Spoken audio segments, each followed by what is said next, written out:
breaking overnight. An alleged plan to choke America's economy by weaponizing rare earths has been exposed and, for now, blunted. According to a letter shared with U.S. officials, Beijing was negotiating a trade deal with Washington while pressuring third countries to stop exporting goods to the United States, with a coordinated cutoff reportedly aimed for November 1, 2025. Whether the ultimatum would have materialized is unclear, but the episode highlights a single point of failure: the world's dependence on China for rare earth elements, REEs, and the magnets, alloys, and components made from them. Rare earths are a family of 17 metallic elements. They are not scarce in the ground. The bottleneck is the midstream, turning ore into high-purity oxides and then into magnets and advanced materials. Those steps are chemically complex, capital-intensive, and environmentally hazardous, yet they underpin modern life. REEs power the permanent magnets in electric motors and wind turbines. They enable guidance systems, radar, and precision weapons, and they sit inside smartphones, medical scanners, and high-efficiency lighting and catalysts. The biggest leverage point is permanent magnets, especially new dimming-ion boron designs, which provide compact, heat-tolerant torque for everything from EV drivetrains to industrial robots. China dominates each rung of that ladder. As of 2025, it produces roughly 69% of mined ore, controls more than 90% of global processing capacity, supplies about 85% of purified light REEs, and effectively 100% of heavy IE refining. That industrial stack translates into leverage, the ability to slow, steer, or stop critical flows from mine to motor and from oxide to finished magnets. The road to dominance took decades. The United States once led the field from Mountain Pass, California, supplying europium for color TVs and feeding early lasers, scanners, and microchips. But in the 1980s and 1990s, regulatory burdens, a misclassification that yoked REEs to radioactive rules, and a series of spills and lawsuits shuttered U.S. processing. China moved the other way. It scaled mines such as Bayan-Obo, built refineries and research labs, tolerated pollution, and consolidated hundreds of fragmented operators. It also acquired key technologies, notably neodymium magnet know-how, and shifted from exporting low-value concentrates to exporting higher-value magnets and, increasingly, finished products. Beijing's control is not theoretical. In 2010, after Japan detained a Chinese trawler captain, China halted rare earth exports to Japan for 2 months and slashed global quotas by nearly 40%. Prices spiked and supply chains seized. The WTO later forced a rollback of quotas, but the message landed: REEs can be weaponized. In the 2020s, as tech and trade frictions intensified, China again tightened mineral and technology controls. In April 2025, it announced sweeping export restrictions. Within weeks, benchmark rare earth prices jumped 40 to 65%. Factories felt the shock. Several European auto plants paused assembly, and Ford temporarily halted Explorer production in Chicago. Beijing later signaled partial relief through time-limited export licenses, but the approvals created a 6-month cloud of uncertainty and a large backlog of applications.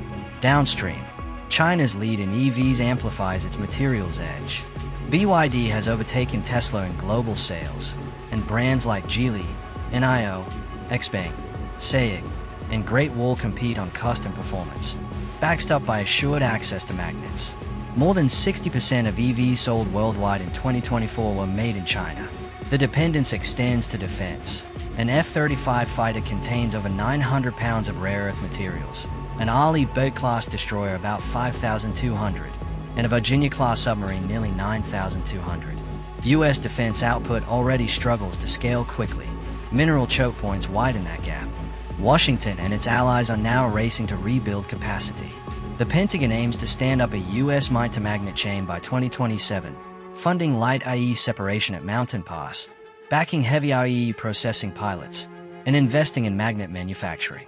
Early milestones, such as lab-scale dysprosium production, are real but small against Chinese volumes. In Europe, Solvay plans to restart separation at La Rochelle. In Australia, the Browns Range project could become the first significant dysprosium producer outside China, though full magnet independence will still require additional refining capacity. Private investors hesitate because Beijing can crash prices or create scarcity, making long-term returns uncertain. Hence the push for offtake guarantees, public co-investment, and faster permitting. At the same time, Beijing is extending its reach to foreign oil. State-linked firms such as Shunghe and the China Rare Earth Group hold stakes and offtake rights across Vietnam, Australia, Africa, and Canada. In Myanmar's Kachin state, heavy IE mining now finances both sides of a civil conflict. China has throttled border gates and dictated prices to manage inflows. In Greenland, environmental limits have slowed large projects even as Chinese capital seeks a foothold. The pattern is consistent: secure resources, control midstream refining, then pull high-value manufacturing inside China. There are two broad escape routes for the US, Europe, Japan, and partners. The first is resilience. Rebuild diversified supply chains with public money, fast-track permits for separation and refining, add responsible recycling where it makes sense, and sign long-term offtake so private capital can invest without fearing a sudden Chinese price war. The second is substitution. Use fewer rare earths or none at all. Automakers are already moving. Tesla has reduced REE content in motors by roughly a quarter. Toyota is trimming dysprosium needs through design changes. Suppliers like ZF are marketing magnet-free drive units. Startups are developing rare earth-free magnet chemistries using abundant elements such as iron and nitrogen, with North American pilot plants planned for the second half of the decade. These approaches won't eliminate REEs overnight, but they can erode China's leverage at the margin and buy time for a broader rebuild. None of these fixes flips a switch. Building separation plants, training operators, qualifying materials with automakers and defense primes, improving magnets at scale all take years. The alleged November 2025 cutoff plan, whatever its final intent, illustrates where leverage lies. In the messy, unglamorous steps others neglected. China did that work and built policy tools to police it, from audits and raids on illegal mining to a forced consolidation that created 6 national champions capable of managing both price and volume. For the United States and partners, the task is clear but difficult. Fund the midstream, protect it through cycles, accept manageable environmental trade-offs, and nurture alternatives so end users have real choices. Until then, modern industry, energy, mobility, and national security will continue to run through a handful of metals refined in Chinese plants and pressed into magnets by Chinese firms. If this story matters to you, share it and subscribe to Global Briefing so more people understand the stakes and what it will take to fix them. Provocative question for you.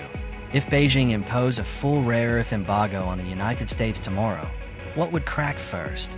Detroit's EV lines, Wall Street's calm, or Washington's resolve to build a homegrown mine-to-magnet chain at any cost?